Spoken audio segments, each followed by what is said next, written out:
मनुष्य का स्वभाव ही उसे विशेष बनाता है। नमस्कार दोस्तों, हमारे यूट्यूब चैनल SD ऑलराउंड में आज के करंट अफेयर्स से पहले क्वेश्चन से हम शुरुआत करते हैं। तो पहला क्वेश्चन है, बंगाल की खाड़ी में उठे चक्रवाती तूफान जवाद नाम किस देश ने दिया है? ऑप्शन है पाकिस्तान, बांग्लादेश, सऊदी अरब, श्रीलंका। तो इसका आंसर होगा दोस्तों सऊदी अरब। सऊदी अरब ने इस तूफान का नाम जवाद रखा है। जवाद एक अरबी शब्द है जिसका अर्थ उदार होता है। देखा जाए तो दोस्तों मई में यास और सितंबर में गुलाब के बाद यह पूर्वी तट की ओर तीसरा चक्रवाती तूफान होगा। मौसम विभाग के अनुसार यह तूफान आंध्र प्रदेश, उड़ीसा, महाराष्ट्र, गुजरात को प्रभावित कर सकता है। ठीक है दोस्तों, जानते हैं चक्रवात के बारे में। चक्रवात एक का शाब्दिक अर्थ होता है एक गोल घेरे में घूमती हुई हवा। चक्रवात को एक प्रकार से गोल घेरे में घूमती हुई हवाओं का स्तंभ भी कहा जाता है और ये होता है चक्रवात। ठीक दोस्तों, आगे बढ़ते हैं अपने अगले क्वेश्चन में। तो दूसरा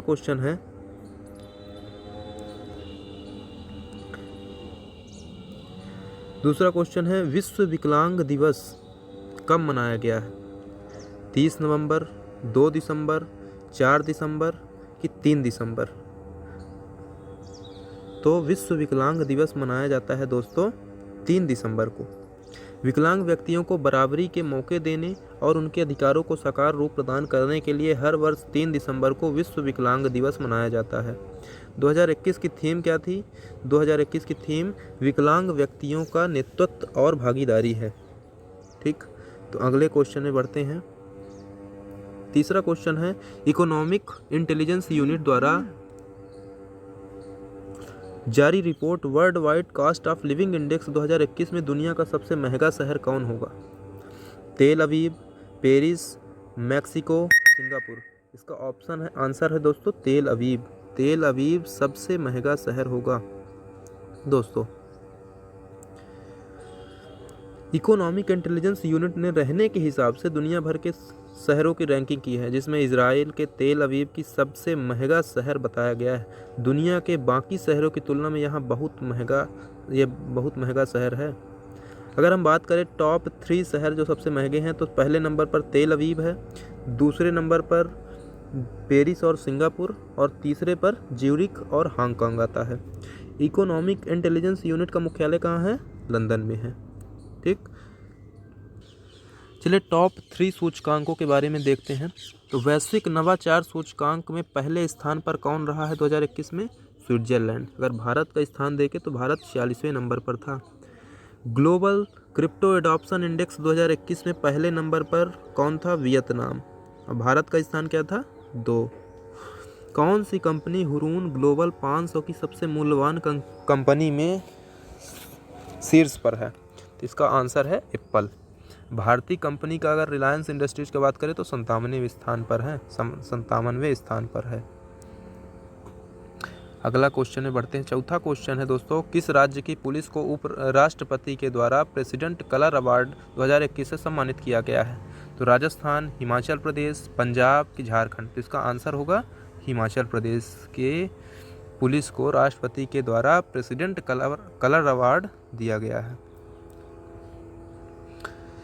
हिमाचल प्रदेश की पुलिस को प्रेसिडेंट कलर अवार्ड 2021 से सम्मानित किया गया। हिमाचल प्रदेश देश का 8वां राज्य है जहां की पुलिस को प्रेसिडेंट कलर अवार्ड दिया गया है। 8वां राज्य है ये। प्रेसिडेंट कलर एक विशेष उपलब्धि होती है जो यह दर्शाती है कि राज्य की पुलिस मानवता की सेवा के साथ साथ प्रदर्शन, व्यावसायिकता, अखंडता, मानव अधिकार संरक्षण और अन्य कारकों में उच्च रैंक को यह दर्शाता है। अब हिमाचल प्रदेश की बात करते हैं दोस्तों। हिमाचल प्रदेश की राजधानी शिमला है। मुख्यमंत्री जयराम ठाकुर जी हैं। ये फोटो है इनकी, जयराम ठाकुर जी की।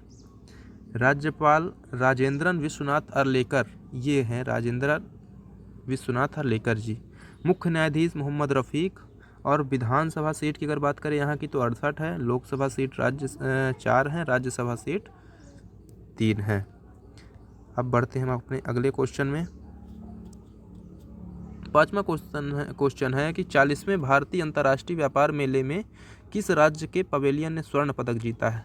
ऑप्शन है राजस्थान, मध्य प्रदेश, झारखंड की बिहार। तो इसका उत्तर होगा बिहार। तो बिहार के पवेलियन ने स्वर्ण पदक जीता है। केंद्रीय अल्पसंख्यक कार्य मंत्री जो थे तो मुख्तार अब्बास नकवी ने बेहतर प्रदर्शन करने वालों को 6 श्रेणी में सम्मानित किया है। 24 राज्यों के प्रदर्शनी के बीच बिहार राज्य के पवेलियन ने स्वर्ण पदक हासिल किया है। अन्य पुरस्कारों की अगर बात करें हम तो कुछ पुरस्कार हैं जिनमें पार्टनर स्टेट का स्वर्ण पदक पुरस्कार बिहार को मिला है। फोकस राज्य का स्वर्ण पदक पुरस्कार उत्तर प्रदेश और झारखंड को संयुक्त रूप से मिला है। चलिए अब हम अपने अगले क्वेश्चन में बढ़ते हैं। किस देश की संसदीय प्रतिनिधि मंडल 30 नवंबर से 6 दिसंबर 2021 तक भारत की यात्रा पर है? मंगोलिया, वियतनाम, दक्षिण अफ्रीका की ब्राज़ील। तो इसका आंसर होगा मंगोलिया। मंगोलिया दोस्तों संसदीय प्रतिनिधि मंडल भारत की यात्रा पर है। अगर हम मंगोलिया की बात करें तो मंगोलिया पूर्व एशिया में स्थित देश है। इसकी राजधानी उलानबटोर है। ठीक, चलिए आगे बढ़ते हैं। अगला क्वेश्चन 7वां है, हाल ही में कौन फुटबॉल खिलाड़ी सबसे ज़्यादा गोल करने वाले खिलाड़ी बन गए हैं? तो Lionel Messi, Cristiano Ronaldo, Neymar कि लेवांडोव्स्की। इसका आंसर होगा दोस्तों क्रिस्टियानो रोनाल्डो। जी हाँ, क्रिस्टियानो रोनाल्डो जिन्होंने अभी सबसे ज़्यादा गोल करने का रिकॉर्ड बनाया है।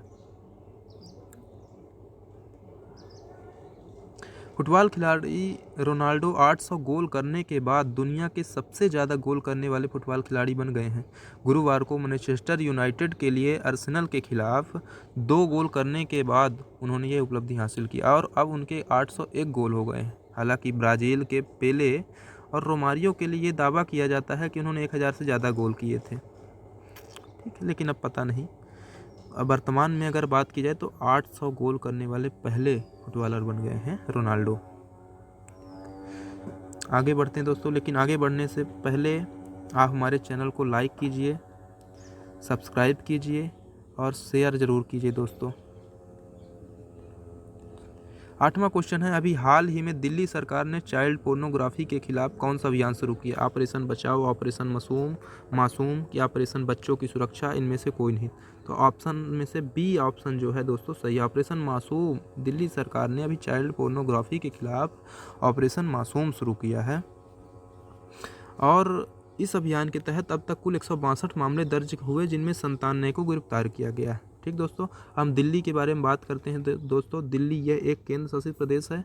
मुख्यमंत्री अरविंद केजरीवाल जी हैं। मुख्यमंत्री कौन है? अरविंद केजरीवाल जी हैं। और उप मुख्यमंत्री कौन है? मनीष सिसोदिया जी हैं। उप मुख्यमंत्री मनीष सिसोदिया जी हैं। दिल्ली के प्रमुख अगर हम लोकप्रिय स्थानों की बात करें वहाँ की इमारतों की तो लाल किला प्रसिद्ध है, कुतुब मीनार प्रसिद्ध है और हुमायूं का मकबरा जो कि दर्शनीय स्थल हैं दिल्ली के। अपने अगले क्वेश्चन बढ़ते हैं। हाल ही में अंतर्राष्ट्रीय मुद्रा कोष की नई डिप्टी मैनेजिंग डायरेक्टर किसे चुना गया है? तो अभी हाल ही में अंतर्राष्ट्रीय मुद्रा कोष की नई डिप्टी मैनेजर ऑप्शन है गीता गोपीनाथ, अंशुला कांत, सौम्या स्वामीनाथन की कमला हैरिस। तो आंसर होगा गीता गोपीनाथन। ये हैं गीता गोपीनाथन और इन्हीं को अभी अंतर्राष्ट्रीय मुद्रा कोष की अर्थशास्त्री आगामी फर्स्ट डिप्टी मैनेजिंग के रूप में नियुक्त की गई हैं। इस पद के लिए जेफ्री ओकमोटा का स्थान लेंगी। भारतीय मूल की अमेरिकी गीता गोपीनाथन IMF के इतिहास की पहली महिला मुख्य अर्थशास्त्री हैं। चलिए अगले क्वेश्चन बढ़ते हैं। अंतिम क्वेश्चन है 10वां क्वेश्चन। हाल ही में 2030 तक कौन सा देश बाल विवाह समाप्त करने की घोषणा की है? कांगो, दक्षिण सूडान, मंगोलिया कि मोरक्को? इसका आंसर होगा दक्षिणी सूडान ने। दक्षिणी सूडान के बारे में जानते हैं। हाल ही में दक्षिणी सूडान बाल विवाह कुप्रथा को समाप्त करने की घोषणा की है। 2030 तक ये कुप्रथा को समाप्त कर देगा। दरअसल दक्षिणी सूडान में अगर बात करें तो 7% ऐसी लड़कियां हैं जिनका विवाह 15 साल की उम्र से पहले हो जाता है और 40% ऐसी लड़कियां हैं जिनका विवाह 18 साल की उम्र से पहले हो जाता है। और इसी को देखते हुए सरकार ने यह निर्णय लिया है कि 2030 तक बाल विवाह कुप्रथा को पूरी तरह से समाप्त कर दिया जाएगा। दोस्तों, दक्षिणी सूडान के बारे में जानते हैं। दक्षिणी सूडान राजधानी जुबा है, मुद्रा साउथ सूडानीज पाउंड है, प्रेसिडेंट यहाँ के सल्वा किर मायार्डिट है। ठीक, ये है दक्षिणी सूडान की फ़ोटो भी देख लीजिए दोस्तों, ये। ठीक, तो धन्यवाद दोस्तों, आज के करंट अफेयर्स यहीं तक। प्लीज़ हमारे चैनल को लाइक कीजिए, सब्सक्राइब कीजिए और हमारे साथ बने रहिए दोस्तों। सब्सक्राइब तो इसलिए कर लीजिए क्योंकि क्या है कि जैसे जब कोई भी नया वीडियो आता है तो आपको नोटिफिकेशन मिल जाएगी, जिससे आप तुरंत वीडियो देख पाएंगे। ठीक है दोस्तों, तो चलते हैं, धन्यवाद।